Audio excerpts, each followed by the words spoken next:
د مور دردېدلی زړه.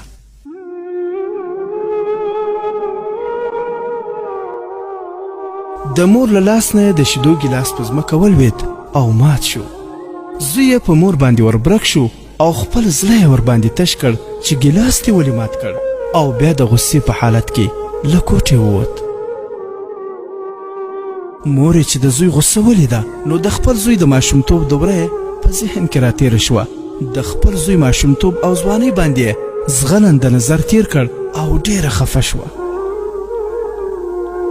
بالاخره کاغذ او قلم یې په رېږدېدلي لاس راواخیستل او خپل زوی ته یو پیغام د اوښکو په باران کې ولیکه او بیا کټ کې ویده شوه. کله چې زوی بیرته راغی نو مور یې ویده وه او لاس کې یې لوند کاغذ نیولی و. زوی یې کاغذ له لاس نه راواخیست او لاندې پیغام پکې لیکل شوی و: زما ګرانه زویه، زما د سترګو توره، زما د زړګي سره، زه ډېره بښنه غواړم چې ستا په مخ کې مې ګیلاس مات کړ، مګر یوه خبره مې په خلاصو غوږونو باندې واوره. ما قصدن ګیلاس مات نه کړ، بلکې زه اوس بوډۍ شوم. ورځ تر بلې مې بدن کمزوری کیږي، د سترګو نظر مې کمیږي، لاسونو او پښو کې مې هیڅ قوت نشته. زما لاسونه ریږدي، مړۍ چې خولې ته پورته کوم په سینه مې رالویږي. د ځوانۍ په شان خپل کالي پاک نشم ساتلی تر څو چې خوشبویي استعمال کړم او خپل نظافت ته پاملرنه وکړم.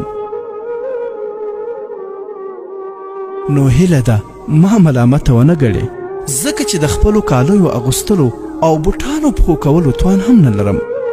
مهرباني وکړه، ما سره همکاري وکړه، تشناب ته د حاجت رفع کولو لپاره نشم تلای. نن زه ستا د ماشومتوب دوره کې یم. آیا ستا په یاد دی چې ما به ته تر لاس نیولی وې تر څو چې قدم وهل زده کړې؟ ستا د هر قدم اخیستلو سره به ما د خوښۍ احساس کاوه چې زوی مې رالی شو. ستا ژړا او خندا ته به زه شپه او ورځ لاس په نامه ولاړوم.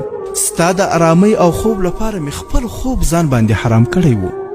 پوره 9 میاشتې مې خېټه کې وګرځولې او هره ورځ به مې ستا راتګ ته شمارله. درجن امیدونه مې په تا پورې تړلي وو. زما کمزورۍ پورې مه خانده، دا وخت په تا هم راتلونکی دی. که غواړې چې ستا بچیان ستا سره نیکه رویه وکړي نو نن ما سره ښه رویه وکړه. پوه شه چې نور مرګ ته په انتظار یم. یو څو ورځې ژوند به نور هم در سره وکړم، مګر یوه ورځ به له تا نه جدا شم. نو ما سره په ورین تندي خبرې وکړه، ما له خپلې مسکا او خوږو خبرو څخه مه محروموه. ته چې کله دنیا ته راتلې نو زه ستا سره وم، اوس چې زه درنه روانه یم نو ته هم ما سره اوسه. زوی چې د مور پیغام ولوست نو په خپله تېروتنه ډېر پښیمانه شو. کله چې مور راویښه شوه نو د خپلې مور په پښو کې سر کېښود او له مور څخه یې بښنه وغوښتله او د خپلې مور خدمت ته یې ملا وتړله.